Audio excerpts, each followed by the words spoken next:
Bismillahirrahmanirrahim. Assalamualaikum warahmatullahi wabarakatuh. Alhamdulillahi rabbil alamin.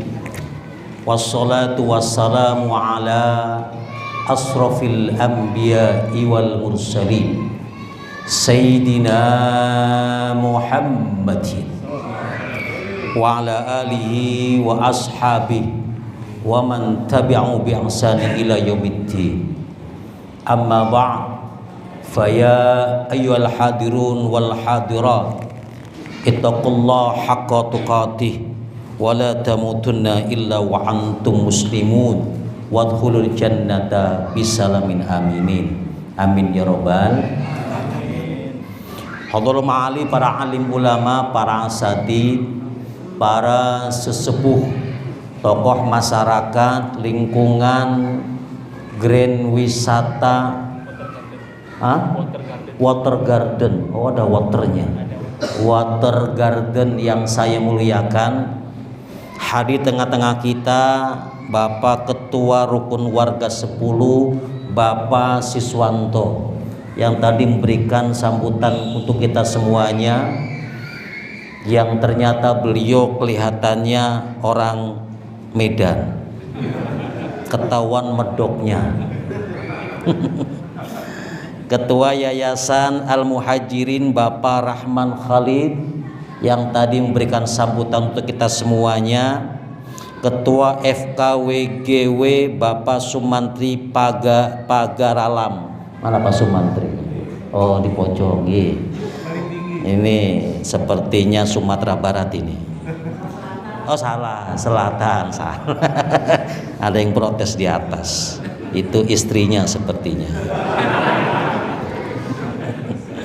Ketua Pengurus Daerah Muhammadiyah Kabupaten Bekasi Bapak Haji Bakir. Mana Pak Haji Bakir? Izin Pak Haji. Kemudian Ketua Pengurus Ranting Muhammadiyah Bapak Fakhrudin. Mana Pak Fakhrudin? Izin Pak Fakhrudin. Ini Pak Fakhrudin ini pemikir. Buktinya pecinya miring beliau itu. Ketua Pengurus Ranting Nahdlatul Ulama Grand Wisata Bapak Haji Andi Lili. Udah hadir?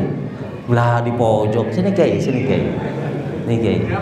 Nanti nggak dapat berkat kalau di situ. Ini sahabat saya beliau. Ketua IKM Grand Wisata Pak siapa namanya ini? Ada mana? Oh Pak Dian, sian nggih Pak. Kemudian seluruh ketua RW se-Grand Wisata yang saya muliakan. Juga tidak lupa sesepuh.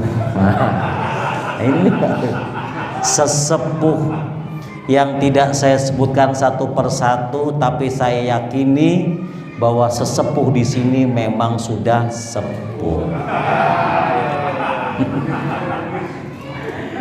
Bapak Ibu yang saya muliakan, bunda-bunda yang di atas yang intip saya, mudah-mudahan tetap mendapatkan keberkahan dan barokah di peringatan ini. Amin. Bapak Ibu, malam hari ini cukup surprise bagi saya. Setelah menyebut nama-namanya ini ada kolaborasi yang cantik antara Muhammadiyah dan Nahdlatul Ulama. Dan kemarin Grand Wisata cukup dihebohkan dengan peresmian pembuatan sekretariat bersama Geraha NU dan Muhammadiyah.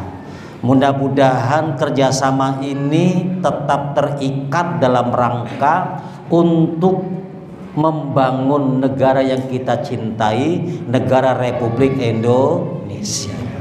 Pun demikian Bapak Ibu nggak salah kalau hari ini NU Muhammadiyah kumpul manggilnya Soleh Sofyan. Walaupun tadi ketua yayasan bingung Sofyan Soleh apa Soleh Sofyan, itu tandanya saya nggak terkenal. Punten gitu. Kenapa? Ini saya perlu ceritakan sedikit. Saya ini lahir dari muassis NU di Tegal, Mbah Soleh Pekuncen. Yang salah satu hall terbesar di Tegal, salah satunya adalah Mbak Soleh, puluhan ribu full. Kalau ditanya siapakah yang ngadain hall, pasti NU. Tetapi kemudian saya dibesarkan di lingkungan Muhammadiyah. Ayah saya NU Deles, ngimamin di masjid, tapi masjidnya Muhammadiyah. Jadi imamnya NU, makmumnya Muhammadiyah. SD-nya saya SD Muhammadiyah. Sementara mondoknya saya di pesantren NU. Baik pesantren yang di Tegal maupun yang di Jakarta, saya santrinya Mbah Yai Syukron Mahmud. Tapi khasnya S2 saya, Magister Ilmu Komunikasi saya adalah di UMJ. Di UMJ. Ya begitulah NU dan Muhammadiyah dari dulu selalu kerjasama.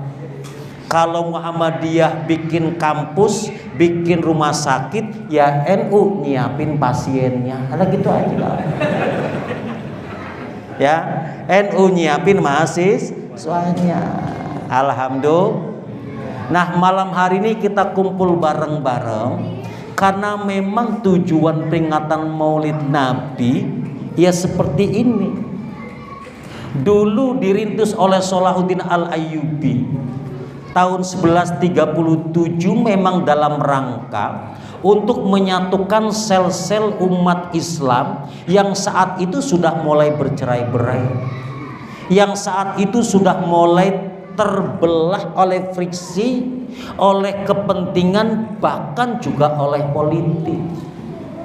Loh, jangankan pada masanya Salahuddin Al-Ayyubi, masuk pada kekhalifahan Utsman bin Affan pun sudah mulai terjadi friksi di antara umat Islam, sehingga muncullah pengkhianat-pengkhianat yang sejatinya adalah orang-orang Yahudi yang masuk ke Madinah kemudian menghasut umat Islam, lalu kemudian terjadilah pembunuhan yang mengerikan terhadap Utsman bin Affan.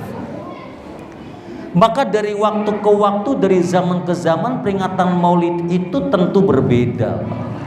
Ketika Rasulullah SAW ditanya kenapa puasa hari Senin, maka Rasul menjawab, li anna fihi wulidtu wa unzila alayya. Aku berpuasa pada hari Senin karena aku dilahirkan dan turun Quran hari Senin, dan aku diutus menjadi nabi hari Senin.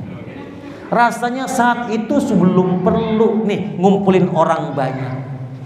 Rasanya saat itu belum perlu untuk bikin orasi bareng-bareng. Nih kelahiranku, kumpul bareng-bareng. Kenapa? Karena saat itu para sahabat menyaksikan Rasulullah dan bersama dengan Rasulullah secara akidah tercover dengan baik dan tidak ada permusuhan di sana. Cukuplah dengan menguatkan akidah dengan berpuasa. Itu pun Rasul tidak ngajak nih para sahabat untuk puasa. Maka dalam riwayat tidak ada nih sahabat-sahabat kemudian mengadakan peringatan dengan berpuasa seperti Rasulullah.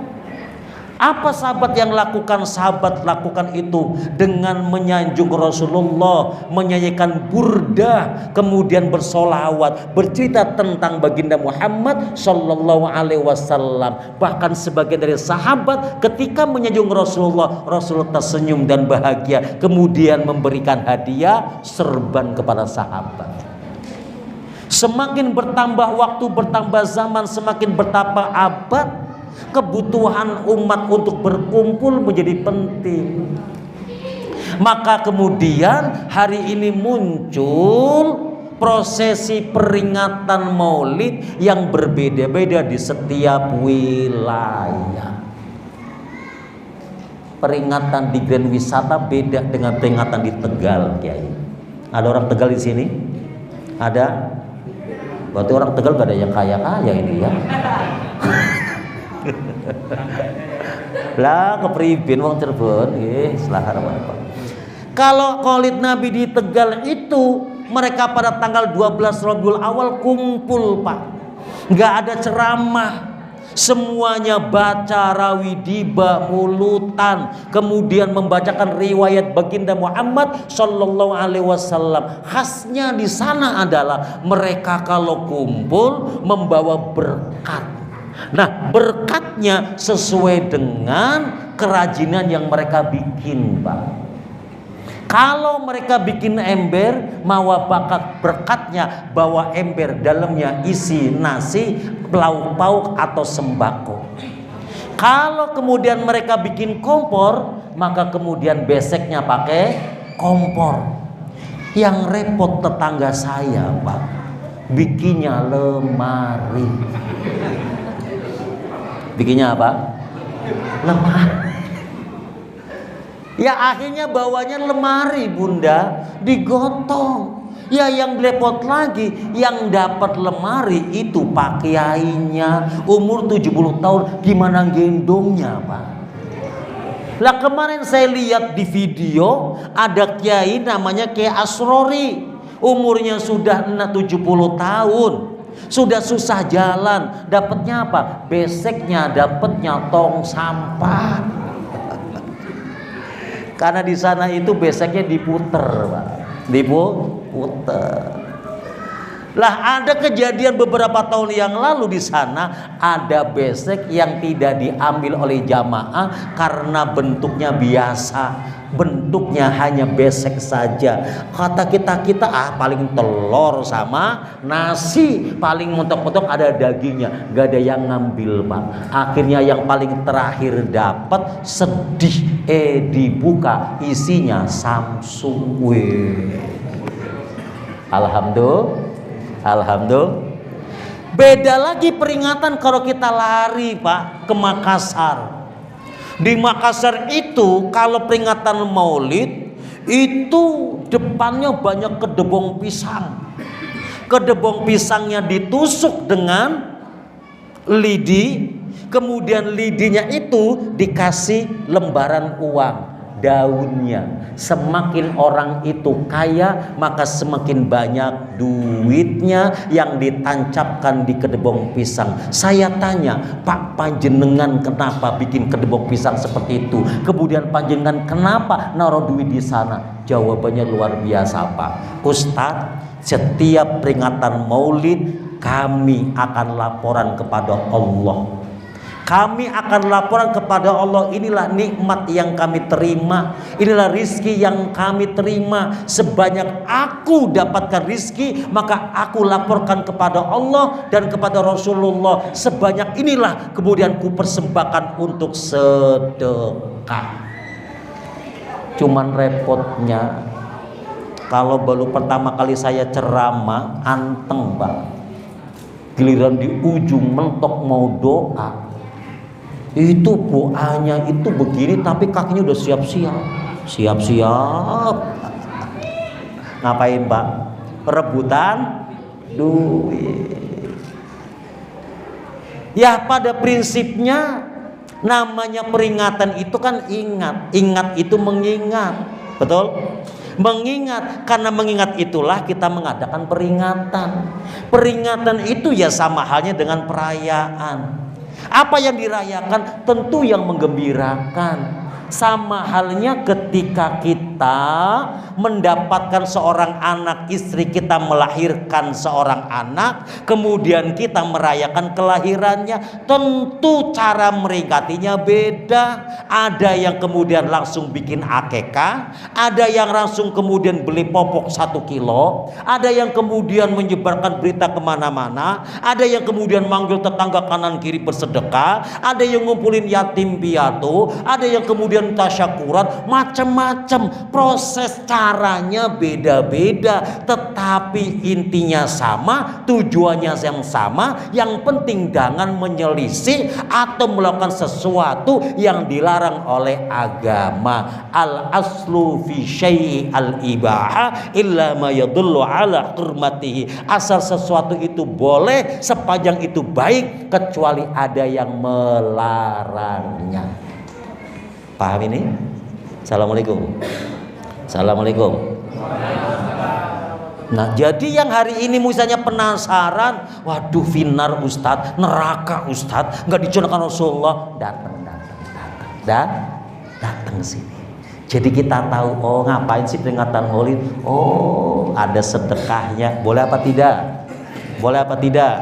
Kumpul bareng-bareng boleh apa tidak? Sholawatan boleh apa tidak? Membacakan kisah Rasul boleh apa tidak? Dengerin ceramah boleh apa tidak?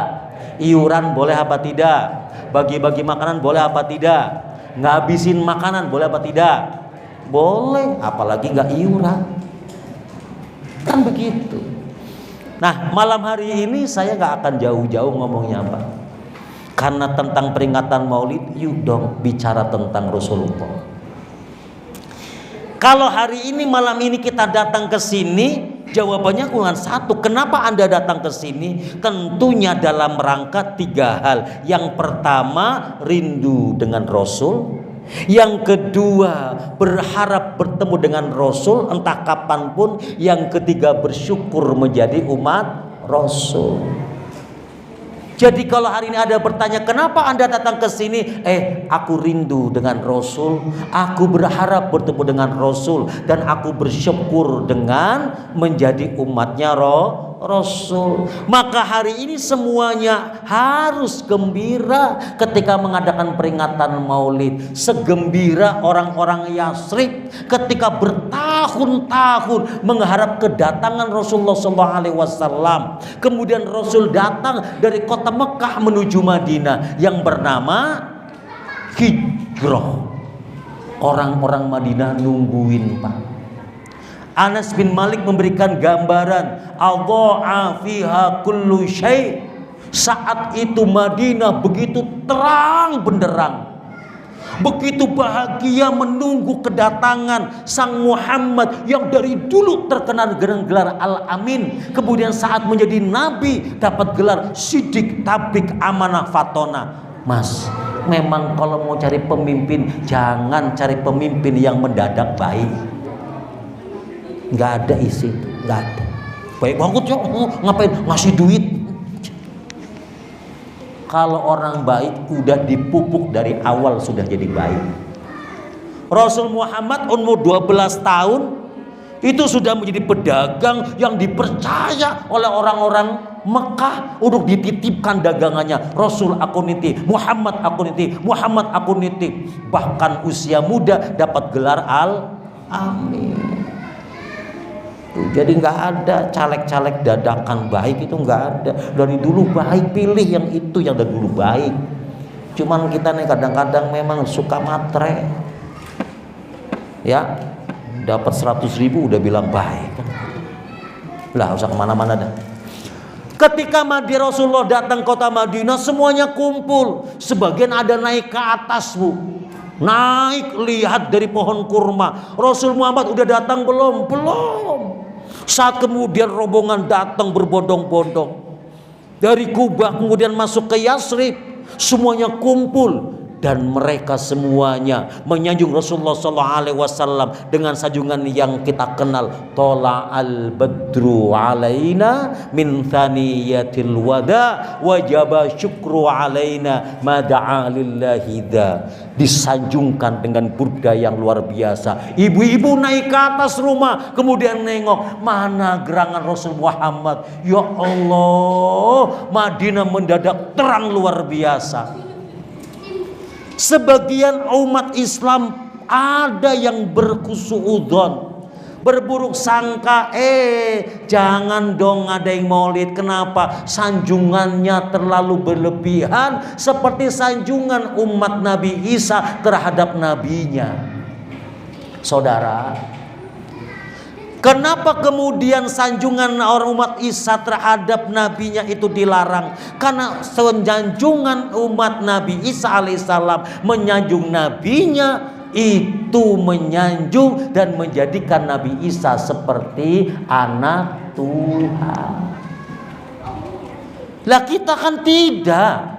Sanjungan kita, burda kita adalah menyanjung Rasulullah seperti kelebihan makhluk-makhluk yang lainnya. Anta syamsun, anta badrun, ya Rasulullah, engkau bagaikan matahari sinarnya, engkau bagaikan rembulan, engkau bagaikan purnama terangnya yang memantulkan kebaikan kebajikan, sehingga kemudian alam ini menjadi terang karena kehadiran baginda Muhammad sallallahu alaihi wasallam. Ada enggak kalimat ini yang menjadikan Rasul Muhammad sebagai anak Tuhan? Ada apa tidak?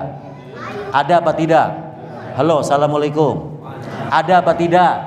Ada apa tidak? Enggak ada. Inilah sanjungan yang diperbolehkan. Persis seperti kalau ada anak lewat, kemudian anak ini cantik, kita ngomong, cantik ya kayak emaknya. Boleh apa tidak? Boleh apa tidak? Ada anak kecil nih lewat, cowok ganteng, ganteng banget sih kayak bapaknya. Boleh apa tidak? Boleh. Nah, sebaliknya ketika Rasulullah SAW wafat, meninggalkan para sahabat, Anas bin Malik mengatakan, adlama fiha kullu syai. Mendadak Madinah menjadi gelap, Bapak. Madinah menjadi gelap, sedih, menangis seluruh penduduk Madinah. Sampai Umar bin Khattab mengatakan, siapa yang mengatakan Rasul Muhammad wafat, aku tebas lehernya. Ini saking cintanya, saking sayangnya.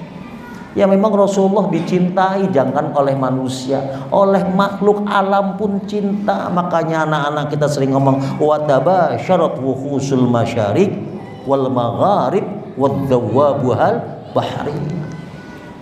Rasul lahir itu semuanya bahagia, alam bahagia, yang di langit bahagia, yang di bumi bahagia, yang di bawah lautan semuanya bahagia, gembira, Pak.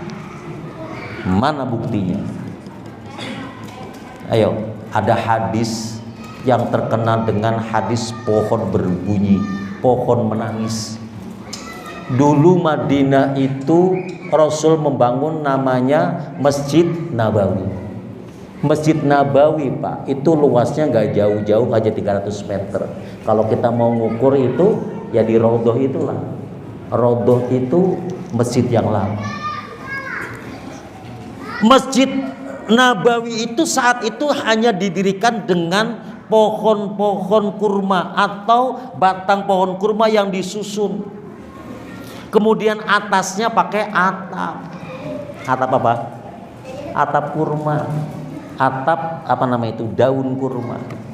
Rasul itu, Pak, kalau khutbah itu hanya bersandarkan batang pohon kurma.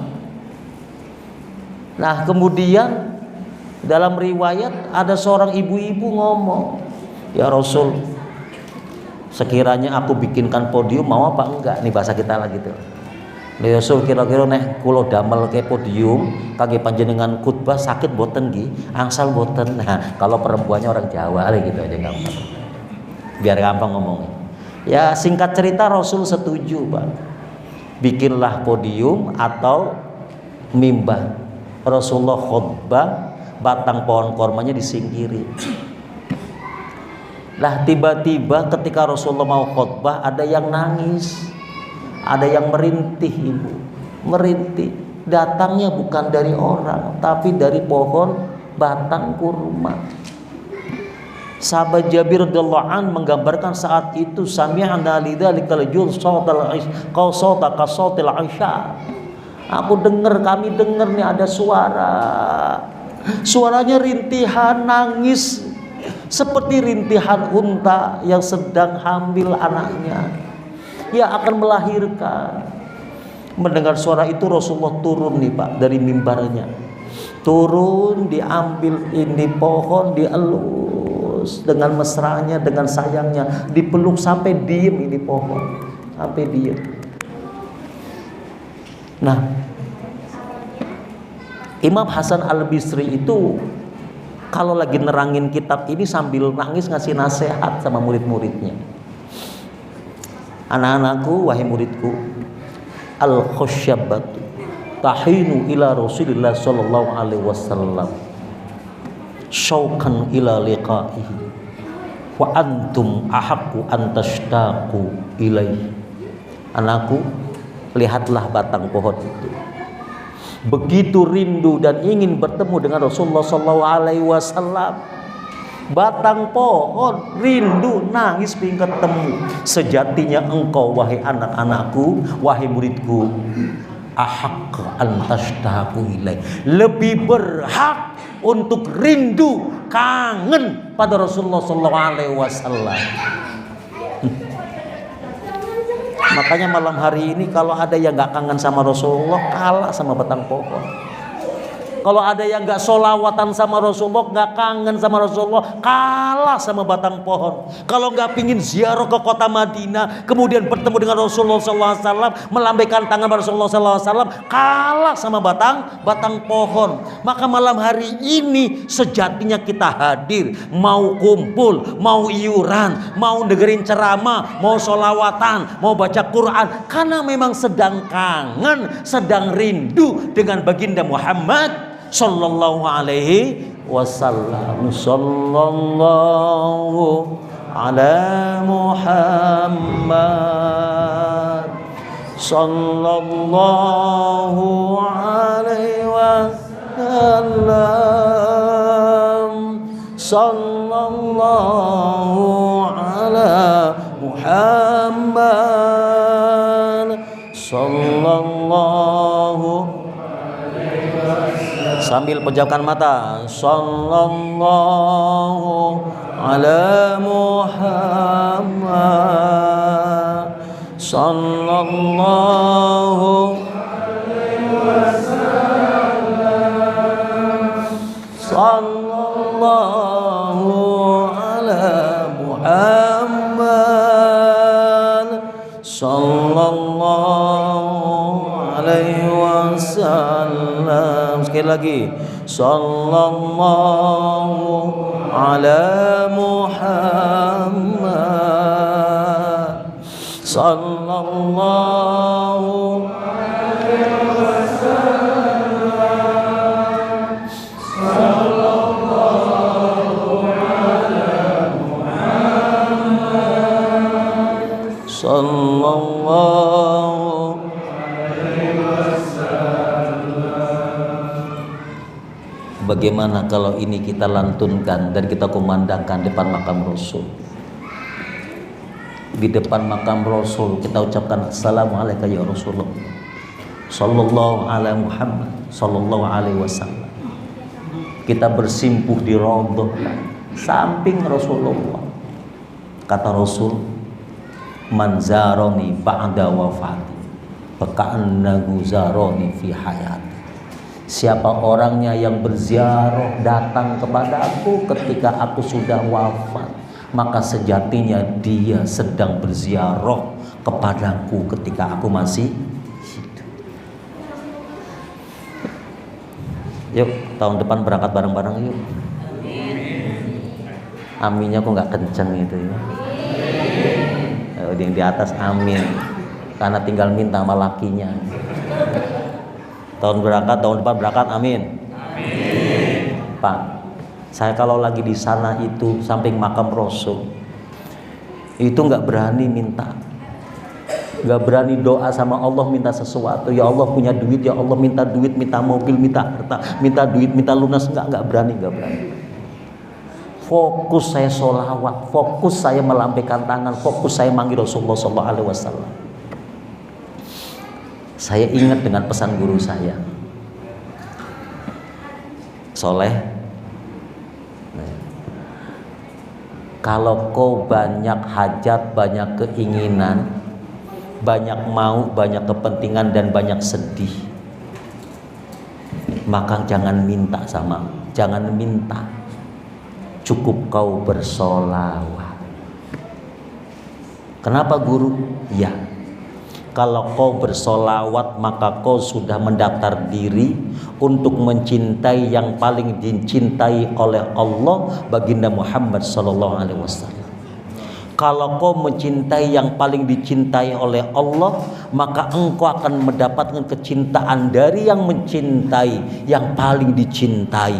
Dan ketika cinta itu sudah kau dapatkan dari yang dicintai oleh Allah, baginda Muhammad SAW, Allah tidak akan ridho engkau sengsara. Rasul Muhammad tidak akan membiarkan engkau punya problem dan masalah yang besar. Kenapa? Sejatinya Allah tidak akan menghilangkan apa yang dikehendaki oleh yang dicintai oleh Allah, kecuali akan menggantinya dengan yang lebih baik. Shallallahu alaihi Muhammad. Nah, Bapak Ibu, setelah hari ini kita kumpul bareng-bareng nih, lalu kita ngapain? Kita ngapain? Tentu mengenang Rasulullah yang terbaik adalah melaksanakan sunnah-sunnahnya. Saya tetap mengakomodir, Pak. Kalau ada kawan kita yang tidak mengadakan peringatan Maulid, kemudian ya udah, saya kan melaksanakan sunnahnya, nggak apa-apa. Itu benar, itu bagus. Ya. Tetapi yang hari ini mengadakan peringatan Maulid, saya yakin juga pulang akan melaksanakan sunnahnya. Nah, Rasul pernah ngasih nasihat kepada Anas bin Malik. Apa nasihatnya? Ya bunayya, in qadarta an tusbiha wa tumsiya laisa fi qalbika qisyun li ahadin faf'al. Dzalika min sunnati. Wa man ahya sunnati faqad ahabbani. Wa man ahabbani kana ma'i fil jannah. Wahai anakku, ini nasihat. Jika engkau mampu dari pagimu dan soremu, tidak ada perasaan kebencian dan kedengkian di hatimu kepada seseorang, maka laksanakan. Karena itu adalah sunnahku. Siapa yang menghidupkan sunnahku, maka dia mencintaiku. Dan siapa yang mencintaiku, dia akan bersamaku di sorga. Bapak Ibu, inilah sunnah yang sejatinya. Kita ini kadang sibuk dengan sunnah-sunnah fardiyah. Duha, bangun malam, tahajud, puasa Senin Kemis, bahkan kemudian menambah dengan aksesoris sunnah, baju sunnah, celana sunnah, peci sunnah, semuanya dibikin sunnah. Ya bagus, alhamdulillah. Asal jangan ngomong nikah 2 kali sunnah. Ini mah modus. Nikah itu sunnah gitu aja udah selesai. Nikah itu sunnah. Jangan kemudian yang kedua sunnah, yang pertama kagak sunnah, ngamuk tuh yang di atas. Ya. Ya. Sampai di mana tadi? Bahkan di antara kita ada yang menyelisih, yang ribut dengan sunnah-sunnah yang bersifat khilafi. Sementara kita lupa ada sunnah yang melekat pada diri Rasulullah SAW. Apa itu? Sunnah yang melekat pada diri Rasulullah. Melekat ketika Rasul jadi kepala rumah tangga, jadi masyarakat, jadi panglima, jadi pedagang. Bahkan ketika Rasulullah ibadah di malam hari, maka ketika Rasulullah itu bangun malam kemudian tahajud sampai kaki bengkak, Rasul ditanya, ya Rasul kenapa engkau bangun malam terus? Kan engkau masuk. Rasul menjawab, afala an akuna abdan syakura. Inilah yang disebut dengan sunnah kejernihan hati, sunnah akhlakul karimah. Kalau sunnah ini kita laksanakan Bapak dan Ibu, insya Allah gak ada yang ribut walaupun beda. Insya Allah aman, nyaman, sentosa. Sunnah melekat pada pemimpin kita, RT kita, RW kita, lurah kita, camat kita, kemudian apalagi bupati kita, gubernur kita, menteri kita, anggota dewan kita, kemudian presiden kita. Kalau ini sunnah melekat pada mereka-mereka, termasuk kita rakyatnya, selesai Pak, nggak ada ribut kayak kemarin. Betul apa tidak? Nggak ada ribut kayak kemarin. Pintu gedung DPR hancur, kemudian pintu tol hancur, beberapa polres hancur dibakarin, malah ada rumah anggota dewan yang dijarah, diambil macam-macam, sampai ada yang korban Iron Man dipotolin lehernya, dibawa ke rumah, jam 11 AM dibawa kabur. Ya kita tetap katakan menjarah itu haram, dosa, bakar-bakar itu dosa, bakar-bakar itu merusak. 300 M harus dikeluarkan oleh negara untuk beresin semuanya. Kan rugi, andikan 300 M datang nih di acara ini, kan enak, pulang-pulang bisa gondol Mercy semua. Iya apa ya? Tetapi catatannya adalah kenapa ada yang kayak begini? Ada kebeningan hati yang tidak muncul di antara kita. Rakyat benci dengan pemangku jabatan, rakyat tidak suka dengan legislatifnya, sementara legislatifnya enggak mikir juga. Sudah dapat uang harian 3 juta per hari, sudah dapat remunerasi, sudah dapat bonus, rumahnya megah, rumahnya mewah, joget-joget di TikTok, di Facebook. Ya rakyat ngamuk. Kenapa? Rakyat hari ini tidak baik-baik saja. Hari ini tidak baik-baik saja, mumet Pak. Beli motor pajak, beli mobil pajak, tiap tahun motor pajak, mobil pajak, makan pajak, rumah sakit pajak, bikin rumah pajak, meterin tanah pajak, jalan pajak, makan pajak, semua dipajakin semua. Maka lihat anggota legislatif itu seperti itu, ya kita kesel juga, kesel. Ya tapi hari ini saya tidak akan ngajak Anda untuk benci, enggak. Negara adalah bagian daripada kita. Kalau kebeningan hati itu ada pada diri kita, cara protesnya pun harus dengan baik. Sayang, halo, adik, halo.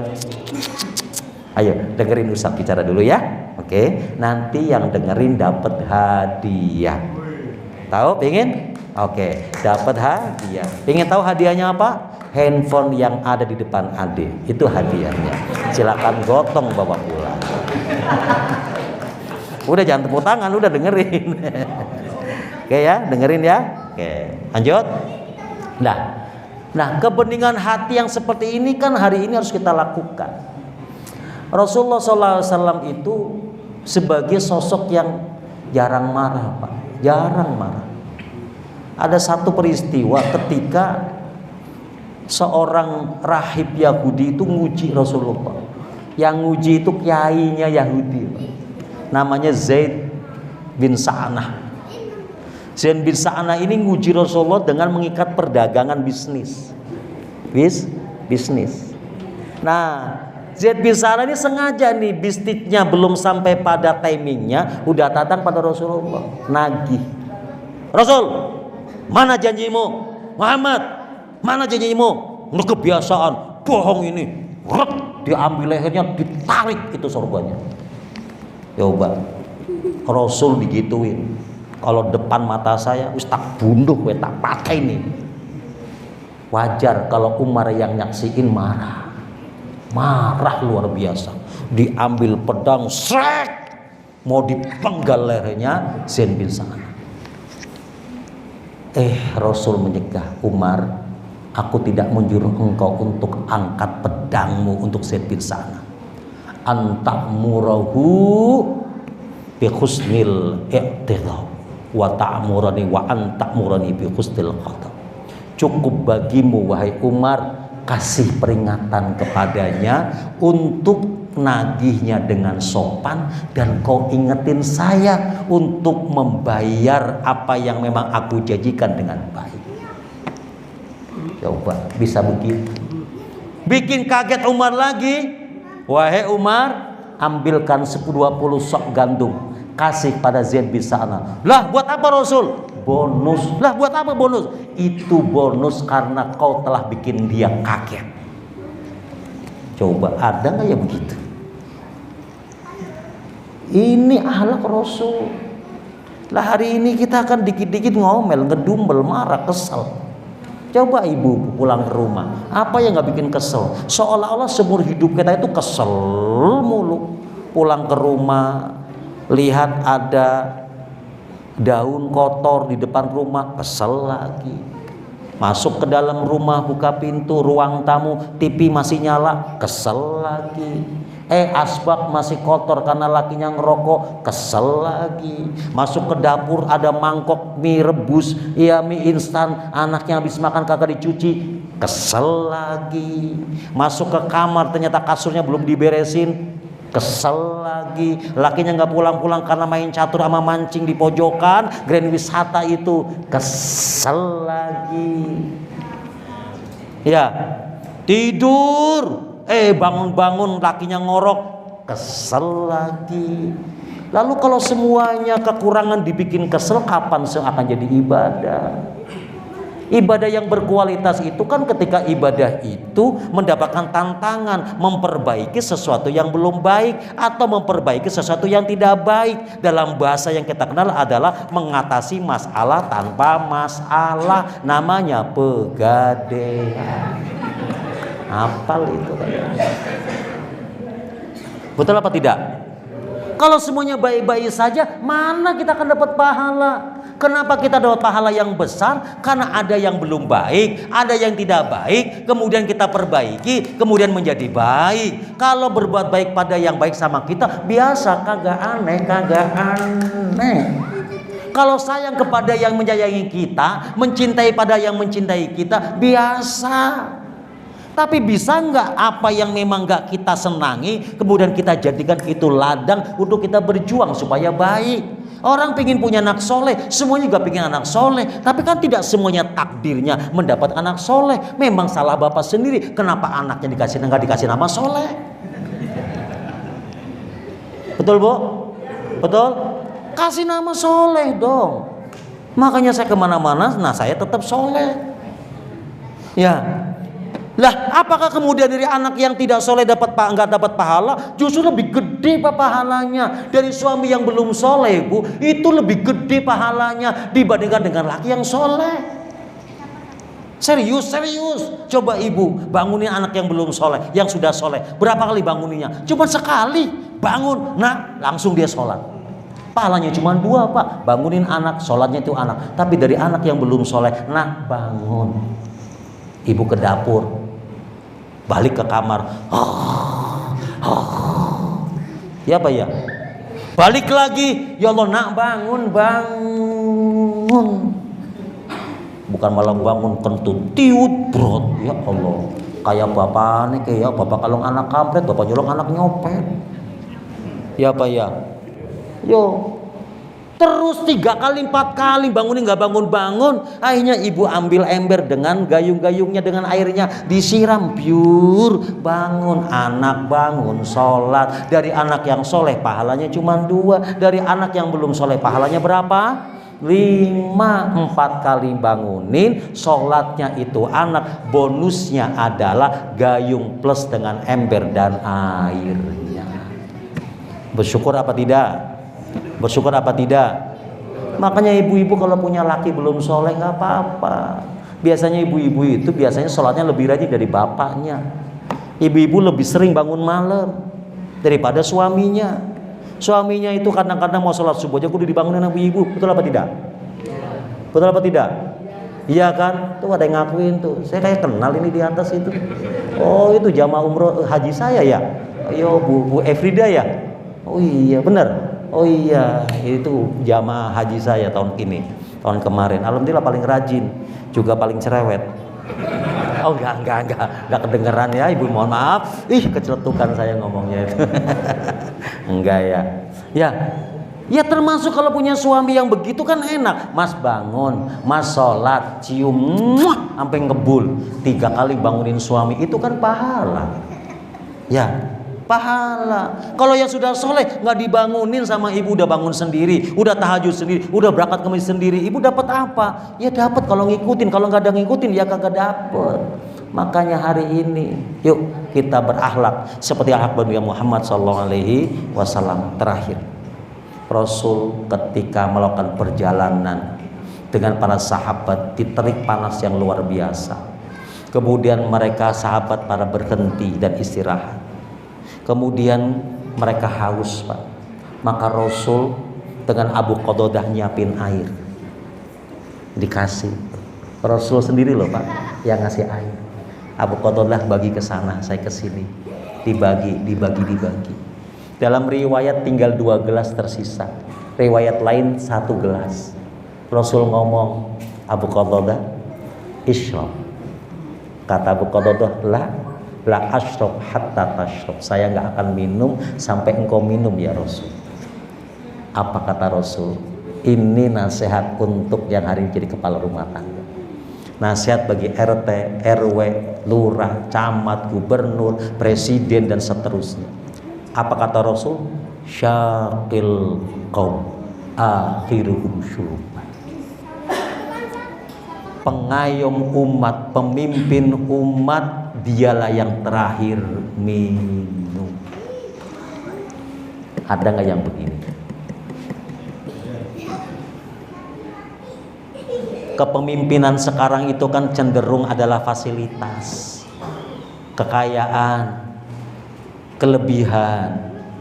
Makanya dari bisnis MBG bisnis, yang nelorin undang-undang dia, yang punya dapur dia, yang impor omprengan dia, yang dapat untung dia, yang keracunan rakyatnya. Kan repot.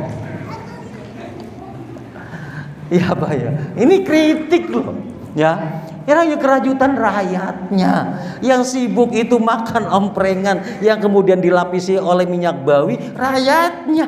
Akhirnya kela-kela bikin hukum yang menghalalkan itu, kan repot urusannya.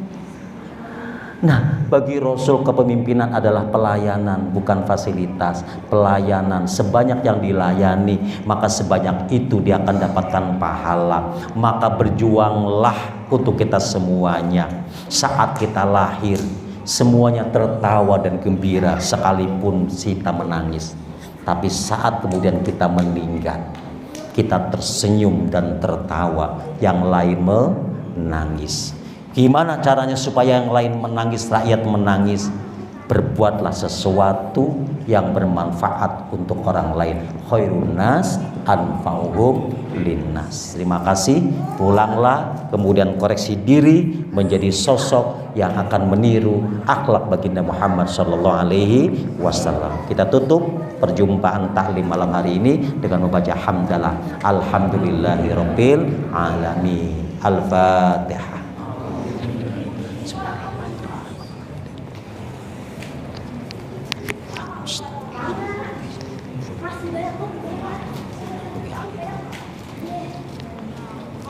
Wafwana ya karim. Alhamdulillahirabbil alamin, hamdan yuwafi ni'amahu yukafi mazidah. Ya rabbana lakal hamd kama yanbaghi li ja'mi sultanik. Allahumma salli ala sayyidina Muhammad fatimah wal khatim as-sabab. Nasir haq bil haq wal hadi ila siratal mustaqim. Wa ala alihi wa sahbihi haqqa midhari azim. Allahumma lakal hamdu syukra wa lakal manfadda wa antarubna haqqa wa nahnu abiduka riko wa anta lam tazali dzalika ahala. Allahumma ya muyassir kulli asir wa ijabir kulli kathir wa ya sahiba kulli farid wa ya mughni kulli fakir wa ya ma'mana kulli majid yassir alaina kulli yasir fatasir yasir alayka yasir. Allahumma ya ma la yatuji ila bayan wa tafsir ajatuna lil kathir wa ta'alumu biha wajib. Ya Allah ya Rabbul Izzah, kami tengadakan tangan kami satukan hati kami. Kami berdoa kepada Engkau ya Rabb, ampuni dosa-dosa kami, ampuni kesalahan kami, ampuni khilafan kami, ampuni dosa yang datang dari mata kami, dari telinga kami, dari mulut kami, dari tangan kami, bahkan dari kelamin kami. Ampuni dosa yang kami lakukan terhadap orang-orang yang kami cintai, terhadap anak-anak kami, terhadap istri kami, bahkan terhadap kedua orang tua kami. Ampuni dosa kami ya Allah terhadap tetangga kami, saudara kami, sahabat kami, bahkan terhadap sesama muslim kami. Ampuni ya Allah dosa yang telah kami berikan, yang kami lakukan ya Allah, dengan harta-harta yang kami cari dari pagi sampai sore. Dosa memberikan harta yang haram kepada istri kami, dosa memberikan makanan yang haram kepada anak-anak kami, dosa menikmati harta yang haram kemudian kami pakai setiap hari, dosa mengambil harta yang haram dari saudara kami, kakak kami, adik kami, dosa menyakiti kedua orang tua kami dengan meninggalkan mereka. Rabbana ya Karim, berikan kepada kami anak-anak yang soleh dan solehah, anak yang sanggup untuk melanggar sajadah, kemudian sujud, kemudian menangis untuk ampunan kami ketika kami meninggal nanti. Rabbana ya Karim, tutup hidup kami dengan husnul khatimah, tutup hidup kami dengan husnul khatimah, tutup hidup kami dengan husnul khatimah. Rabbana, malam hari ini kami duduk bersama bersimpuh mengenang kelahiran baginda Muhammad sallallahu alaihi wasallam. Rabbana, titip rindu kami kepada Rasulullah, titip rindu kami kepada Rasulullah, titip rindu kami kepada Rasulullah sallallahu alaihi wasallam. Kami rindu untuk berjumpa dengan Rasulmu ya Rasulullah. Kami rindu ingin berjumpa dengan Rasulmu ya Rasulullah. Kami ingin berjumpa dengan Rasulmu ya Rasulullah. Berikan kepada kami ya Rabb kesempatan untuk berziarah di depan makam Rasulullah sallallahu alaihi wasallam. Kami ingin mengucapkan salam di depan makam Rasulullah. Kami ingin mengucapkan salam dan bersalawat di hadapan Rasulullah sallallahu alaihi wasallam. Rabbana, pantaskan diri kami ya Rabb untuk menjadi umat baginda Muhammad sallallahu alaihi wasallam. Pantaskan kepada kami ya Rabb untuk mendapatkan syafaat fi yaumil mi'ad dari baginda Muhammad sallallahu alaihi wasallam. Pantaskan kami ya Rabb untuk dipanggil oleh Rasulullah, kemudian berbaris di belakang panji-panji Rasulullah menuju surganya Allah Subhanahu wa taala. Rabbana, pertemukan kami dengan Rasulullah, pertemukan kami dengan Rasulullah, pertemukanlah kami dengan Rasulullah. Ya Rabb, kami ingin mengunjungi Madinatul Munawwarah, kami ingin sujud bersimpuh di masjidmu yang berkah itu. Kami ingin ya Rabb mengucapkan salam di depan Rasulullah. Kami ingin ya Rabb menikmati Madinatul Munawwarah. Kami ingin menapak jejak perjalanan Rasulullah. Kami ingin menapak jejak perjalanan dan perjuangan Rasulullah Muhammad sallallahu alaihi wasallam. Titip rindu kami ya Rasulullah, rindu kami kepadamu ya Rasulullah, rindu kami kepadamu ya Rasulullah. Rabbana atina fid dunya hasanah wa fil akhirati hasanah wa qina adzabannar. Qul subhana rabbika rabbil izzati amma yasifun. Wassalamu ala mursalin walhamdulillahi rabbil alamin. Terima kasih Bapak dan Ibu. Andaikan ada perkataan yang salah dan khilaf, mohon sekali dibukakan pintu maaf, dan mudah-mudahan apa yang saya sampaikan manfaat untuk semuanya dan untuk diri saya. Saya tutup dengan baca hamdalah, alhamdulillahirabbil alamin, wallahu ila muttariq. Assalamualaikum warahmatullahi wabarakatuh.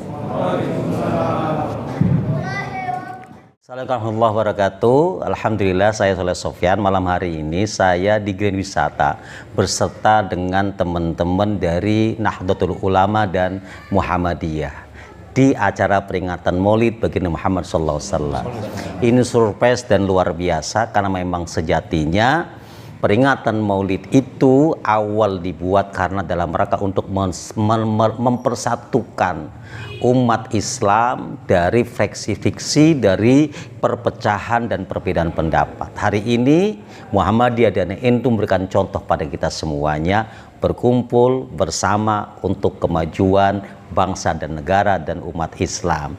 Luar biasa, selamat untuk Grand Wisata dan terus menularkan kebaikan, bersatu bersama untuk cinta NKRI. Assalamualaikum warahmatullahi wabarakatuh. Waalaikumsalam warahmatullahi wabarakatuh. Bismillahirrahmanirrahim. Assalamualaikum warahmatullahi wabarakatuh. Saya selaku Ketua Pimpinan Daerah Muhammadiyah Bekasi sangat mendukung acara Maulid Nabi seperti ini, karena pada dasarnya di dalam acara Maulid Nabi banyak sekali apa yang disampaikan oleh penceramah kita, yaitu Bapak Soleh Sofyan yang sebagaimana kita ketahui bahwa tadi sangat menginspirasi tentang ceramah tersebut, yaitu bisa meneladani daripada Rasulullah Muhammad SAW, kemudian bisa diterapkan kepada khususnya kaum Muhammadiyah dan NU yang ada di Grand Wisata ini. Sekali lagi saya sangat antusias dan sangat mendukung dengan adanya program seperti ini. Mudah-mudahan Maulid Nabi akan diramaikan, akan disiarkan di mana di daerah ataupun di seantero Indonesia ini. Semoga menjadi tauziah yang aman, damai, dan selamat sentosa. Terima kasih. Assalamualaikum warahmatullahi wabarakatuh. Assalamualaikum warahmatullahi wabarakatuh. Alhamdulillah pada malam hari ini kami warga Water Garden Masjid Al-Muhajirin telah menyelenggarakan kegiatan peringatan Maulid Nabi Muhammad SAW. Kenapa kami memperingati? Karena kami sebagai umat Nabi Muhammad, kami bersyukur atas karunia menjadi umatnya Nabi Muhammad dan bergembira atas kelahiran Nabi Muhammad SAW. Dan juga alhamdulillah acara pada malam hari ini telah berjalan dengan baik, sukses, terutama didukung oleh ibu-ibu luar biasa, ibu-ibu Water Garden yang telah melayani konsumsi pada malam hari ini sehingga semua dapat terlayani dengan baik. Terima kasih kepada seluruh panitia pada umumnya. Semoga menjadi catatan amal baik kita semua. Amin amin ya rabbal alamin. Wallahul muwaffiq ila aqwamit thoriq. Wassalamualaikum warahmatullahi wabarakatuh. Warahmatullahi wabarakatuh. Alhamdulillah telah selesai acara Maulid Nabi besar Shallallahu Alaihi Wasallam di hari ini, di hari Minggu malam Senin. Jadi sudah selesai semua. Jadi alhamdulillah, dan terima kasih kepada ibu-ibu yang sudah menyiapkan semua konsumsi dan bapak-bapak yang juga berkontribusi atas segala yang kegiatan di malam ini. Mungkin itu saja. Terima kasih. Wassalamualaikum warahmatullahi wabarakatuh.